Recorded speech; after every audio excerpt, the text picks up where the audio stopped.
I don't know who needs to hear this right now, but I am seriously over this grandma killer argument when it comes to COVID.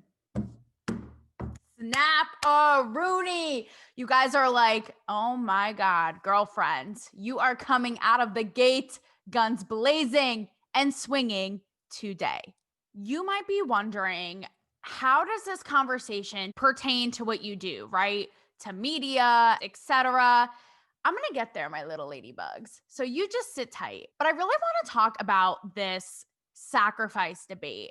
And this is a little bit of a follow up to my last episode I had with the two LA restaurateurs on, because I got to say it, they really kept honing in and drilling in on that people are selfish assholes argument. And that's why we're in this situation, right? I can understand where they're coming from. I know how annoying it is to see a Karen in your local Walmart pull down her mask and purposefully spit in your pupils. So obnoxious. Or when you see those kids on spring break, like doing cartwheels on top of each other and like doing shots. Yeah, I know. Also so annoying. Like, I'm not going to any spring break parties. That's just me. But, I like big butts and I cannot lie. Here's the situation. We have turned this sacrifice argument into such polarizing views. Shocking. I know. New news to you in 2020, right? It leaves no room for nuance, though. And that's why I have to be honest with you. I can't get behind it. I cannot get behind the everyone is a selfish asshole grandma killer argument. And here's why. No one ever talks about the sacrifice on the other end. You know, I said this in my last episode. When I say having to shut down a business that you took maybe decades to build, isn't that like losing a life? It's losing a livelihood. Now, I don't mean that literally. I'm not numbnuts. I know that a business doesn't equate to a human life. But with that said, when you say people are selfish assholes, first of all, it puts everybody in one bucket. And it also kind of villainizes people who are trying to go on with their lives without actually acknowledging how those lives are being completely ruined and destroyed. It's not just like doing a little startup on an app, right? With like your hipster friends and tight jeans and a beanie in Silicon Valley. No, that's not what I'm talking about. I'm talking about people whose lives are being ruined maybe forever. They're losing their employees, their income, running out of unemployment, losing their homes, depressed. Suicide rates are off the charts. The poverty is going to be insane. Kids are depressed because they can't go to school. And the repercussions of this could last for a lifetime. But we've made it so that it's, oh, well, the righteous thing and the only right thing to do is to stay home. Otherwise, you're a big fat dickwad, dismissing those other hardships because they're not as important and they don't matter. They do matter. Leaves no room for that nuance or for anyone to understand that maybe, yes, maybe the cure is becoming worse than the disease at this point. And if it's controversial for me to say that, then so be it. But I know a lot of you are thinking it. Do you know who is thinking it? Is this boss ass bitch from where I lived in California in Sherman Oaks, Angela Marston. You probably saw Angela's video. It went viral because she posted nearly in tears outside of her restaurant, Pineapple Hill Saloon, I believe it's called. It was actually like a stone's throw from my place.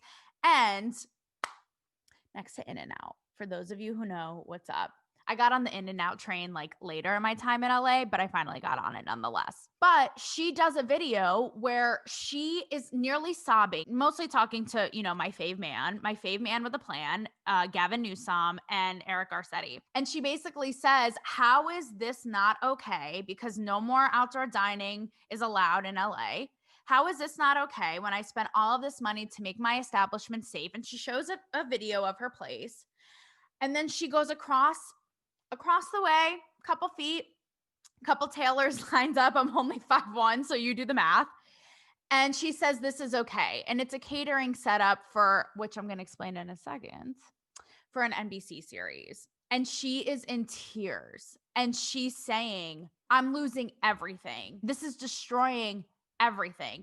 Now that she's gone viral and blown up, I've been watching her interviews. And you can't not cry watching this lady. She talks about how, kind of what I just said, how the the devastation of this, how this is just demolishing the community. A new hire she had who's now sleeping on a couch, who she had to let go. A single mom who was her employee who has a 9-year-old. She talks about people she knows who have already committed suicide. The depression, the repercussions of this that no one is talking about. And that's what I want to say. Like, why don't people have the common sense to talk about all of these things that could potentially be destroying lives forever? Now, this is what it brings you back, right? To the Taylor, you're even selfish for saying this. How could you say that? Of course, a business and losing a business is not the same as losing a life. Of course. But again, no one is acknowledging the complete destruction that this is doing on millions. I'm talking millions and millions and millions of lives, maybe forever across the country. And she even says, at this point, the cure is becoming worse than the disease. And if you are vulnerable, then stay home if you don't feel safe. We're doing everything we can over here to be safe, but this is really is it past the point of no return? And let me tell you, I had someone say to me, because I've been super vocal about this, I'm back in the tri-state. And by the way, I'm lucky to be back here after I lost work in LA months ago. I'm lucky to be back here with my parents, my besties, but other people don't have that luxury. Can you imagine? Can you imagine being in that position, running out of unemployment, unable to pay your mortgage, your rent, feed your kids? No one's talking about this. Barely. I had someone say to me, because I posted a video of another boss ass bitch in Staten Island. I talked about this too in my last episode, the Max Public House owner who was defying the restriction rules as well, because it was a similar situation. He was like, wait, how come I have to close down and bars just a couple blocks down can still operate? Are these rules even making sense? There were hundreds of people protesting in his defense. And this lady was up on like a podium with a megaphone. And she's like, I've lost everything. We know you're hurting. We know you're hurting. And I posted it on my story being like, okay, boss ass bitch, we see you, right? And I had someone write me and they said, I bet you wouldn't feel this way if you weren't young and healthy. That's what I don't like about this everyone is a selfish asshole argument, because again, it puts everybody in one camp, in one false label. I have a dad with an autoimmune condition. I have grandparents in their 80s who I'm not going to see for the first time these holidays since I was since conception, since I was a fetus. And let me tell you, they're both living their lives way more than I am. I'm not even kidding. My dad is out working in the public every day. My grandparents go on their bike rides every day. I called my grandma last night for her 82nd birthday, and she's with her friends playing canasta. She's like, I told my family that I was playing cards tonight. Like, can't be bothered. I'm like, this lady is has more of a social life than I do. Like, the only person I talk to is this pet.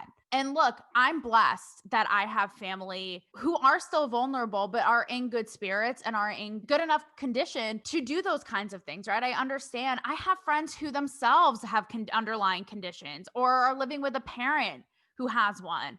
And I understand that horror. And I understand that this is killing millions of people. I'm not overlooking that. And I'm not overlooking the fact that it spreads like wildfire. We don't have a vaccine. We don't have a cure. You don't know how it's going to affect your body. But what I don't like is how it's become the only right thing to do is to stay home. And everything else is not only not allowed, but looked down upon and labeled as selfish, as if it's just like, oh, stay home and sit pretty and collect unemployment, eat popcorn and watch Gilmore Girls on repeat. No, that's not the sitch. And the mental toll of this, holy shit, raise your hand if you're going fucking batty. Exactly. That's why even my grandparents are playing cards with their friends and going on bicycle rides. It's like people can only do so much. And that's what I hate about this. Like, oh, just stay home and suck it up. Come on. If you don't, then you're just selfish. It's like you can only ask people to do so much. I saw this really striking post the other day on Instagram, and this is what it looks like. Can you guys see that? Sorry, I'm not talking in the mic. For those of you guys listening and not watching, oh God, there's two of me. That's a lot of Taylor. Hi. It says all jobs are essential. That's what the whole post says. And then here's what she writes. So this is a photographer based in LA. She says, I try not to get political on here. I stand with the restaurant industry, the beauty industry, all small businesses when I say stay open and resist these impractical lockdown orders. And here's what she says, which I thought was so striking. She says, On top of being a photographer, I've also been in home healthcare for 12 and a half years. I have a severely disabled daughter who has required quarantine and extreme sanitary measures her whole life. I have been sanitizing and washing my hands for 20 seconds each time long before this all started. She is compromised, therefore, she stays home. I would never advocate that the rest of the state lose their livelihoods for that reason. Your governor is dining out, getting personal care, and his business remains open. That's a sidebar. You know, that whole sitch. We talked about that in the last episode. New Psalm, suck a dick. Do your part, but think for yourself, she writes. Wow. Right? I have a severely disabled, compromised daughter, and we wouldn't ask people to sacrifice and destroy everything in hopes of keeping her safe. We'll do our part and hope you do the same, but it doesn't have to be this extreme. I mean, wow. And you would think that vulnerability and that honesty, it's not the favorable, it's not the popular opinion. But how do you argue that? I mean, I saw videos of people protesting in LA, all these restaurant owners, and they had signs that were like, our kids matter, our jobs matter, every job is essential. And this is not a dig at all on healthcare workers. I can't even imagine the personal hell that you guys have been through. But it's like, are all of those people selfish asshole grandma killers because they need to feed their kids? Angela Marston, the owner of the Pineapple Saloon in Sherman Oaks, she started a GoFundMe and they raised the 10K, which is awesome. And Maria Shriver even posted her story, which, you know, people are impacted by this and thinking about this, but it's almost like you can't, again, it's like you can't like say this because it makes you a bad person, despite all the horror on the other side. And she said that trying to keep up her business before these shutdowns and trying to still pay her employees until the very last second, she was spending $30,000 a month. Can you imagine? $30,000 just to keep her employees' lives afloat. And this is, by the way, why I am so passionate about this and about these LA, specifically these LA entrepreneurs, because I am and was one. And obviously, you know, my life was dismantled and now I'm here back in the tri-state. But I'm saying, like, it hits close to home. I really built a career there and I understand it. I understand the culture and that hustle. Now, this is where it comes down to the media who's perpetuated this divide. NBC covered the story and they got flack because the New York Times reported that the show that was set up, the catering company that was set up across from Angela's restaurant that was allowed to be open for people to eat, was for the NBC sitcom Good Girls. And here's what's interesting. NBC on their Sunday show covered the story. It was like in a little package and it showed Angela crying in tears in her video, but it edited it very carefully. So it only showed her crying, saying, I can't stay open, I'm losing everything, but it never showed her panning over to the NBC show setup. And then it never acknowledged that it was for an NBC show. And then on top of it, here's what the anchor said, and I quote, hold on, I gotta find it in my notes. Businesses and livelihoods hit hard, but toughest of all is losing loved ones. This just exemplifies what I'm saying. It's like, oh yeah, that sucks. You know, you're losing everything, but this is harder. Of course, death is terrible. We don't want to see anybody suffering. I've lost loved ones, some in tragic, tragic ways. I've watched some of them pass. I know how horrifying it is. But to compare the two and say that this loss and sacrifice is less than this, that just perpetuates the mindset. That's like, suck it up, suck it up. Your problem isn't as important as this, despite the fact that your whole life is getting destroyed. And keep in mind that we are going to these lengths to protect a very small and vulnerable part of the population. And I'm not saying that, again, to dismiss it or downplay it, but that's where they're losing the context. But here is what is interesting, because NBC not only perpetuated this narrative, but they didn't acknowledge that it was their own show. NBC4, which is the LA affiliate, did. They did. They said this was an NBC show for Good Girls, this setup. And you know what's even more interesting is that the NBC4 reporting was the day before the national Sunday show. So it's not like the Sunday show, who purposefully left that out, didn't know. And look, calling out networks for me is a little sketch. It's a sketchy move. I insinuated something about a big studio last week and I got a little slap on the wrist. And I want to say too that as a reporter, NBC has been lovely to me. They've treated me like Queen Elizabeth on Sunday Tea Day. I used to cover America's Got Talent every single week at the Dolby Theater, which is where the Oscars are. It's right on Hollywood Boulevard. And short of having basically like cucumbers on my eyes and a mani-pedi, it was a beautiful experience. You would show up, and during the show, they would have a buffet. Every single week, it would be different. Sometimes it would be Mexican, sometimes it'd be Italian, a little bread basket. And I would sit and enjoy, watch the show, and then afterwards interview the cast. I would bond with Julianne Hough about the whole Brooke shit when that shit went down. I became besties with Simon Cowell, not even exaggerating. I've talked about this before in earlier episodes, but also like Simon low-key is the coolest man you never knew you loved. I've also covered The Voice for NBC. One time, actually, I went to The Voice. It was the first time Gwen Stefani was on it, and her parents were sitting right next to me in the audience, and it was really a cool experience. I was like on the studio lot, very romantical, and her parents literally looked like lumberjack Joe and Jane. And I was like, I fully appreciate this, because who would know that you had a rock star with studded heels come out of your pussy? Like, they literally had like flannels, mom shoes, dad sneakers, baggy pants, like mom butt pants, oh my God, it was everything. I died. I even remember one time I covered a Voice Q&A, and NBC wined and dined my ass. They had mini lobster rolls, you guys. Say it again, mini lobster rolls. I know, it was killer. So, with that said, I'm not going to play it like the fake news and only show one narrative. I can acknowledge when someone's doing me dirty and when someone's doing me right. I doubt after this I'll be at the top of their list to be in line for lobster rolls, but it really makes you think, right? These narratives that the media is perpetuating to make you feel like a dickwad if you so much as want to keep your business afloat, as if it's not as substantial as the other sacrifice. And while we're on this subject of the media, I want to talk about how selective the media is when it comes to covering COVID. Do you notice? Why don't we ever hear, first off, about this side, all we ever hear are the blanket statements, right? Like open the economy, more buzzwords, shutting down business. It doesn't get into the nitty gritty of how fucked up people's lives are getting and how they can't survive. But also, why does no one ever hear about mental health? Where's Waldo?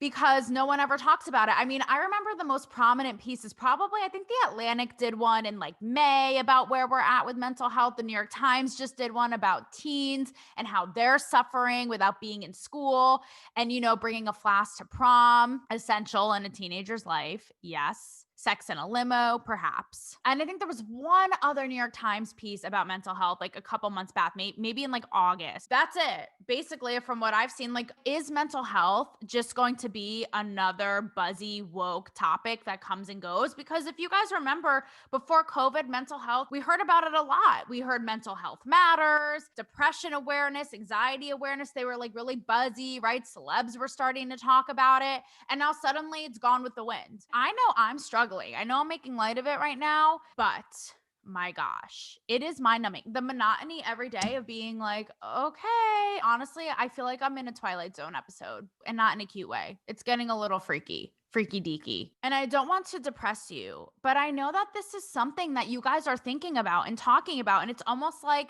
if we bring this up, are we bad people? If you bring up other repercussions such as mental health, again, does it weigh against, well, it's not the same as a death. Well, it's not the same again. Guess what? People are going to be dying of suicide. Did you guys hear this in Japan? In 1 month, more people, mostly women, passed away of suicide than of COVID this entire time. Just let that sink in. Why isn't anyone talking about this? Why? There are also, I saw some studies in the UK about how they're doing on mental health, and the CDC has a little bit of info, but nothing really. And I'm like, this should be like top notch. What happened? So aside from the Karens, aside from the, Key West spring breakers, we got to stop with the whole everyone's a selfish asshole. I'm seeing everyone in such a different light. Everyone is doing their best to survive. And the fact that the media chooses to only showcase one narrative as the right one and everything else is less than or diminished. That ain't right. So I'm going to say this. I'm going to be a little Mr. Rogers here on Cancel Me. This is a point of view that should not be canceled, is acknowledging this other side. But try to put yourself in somebody else's shoes, both ways, both ways. I can acknowledge and I can understand how infuriating it would be for someone with an underlying condition or whose loved one has an underlying condition. See these people twerking thongs on top of each other's earlobes in Miami. I can understand that. But then think about the other side, that not everyone who is choosing to try to pick up the pieces and move on with their life is selfish. They're trying to survive. Let me know what you guys think. And NBC, if you're seeing this, sending my regards. No hard feelings that much. And feel free to send lobster rolls.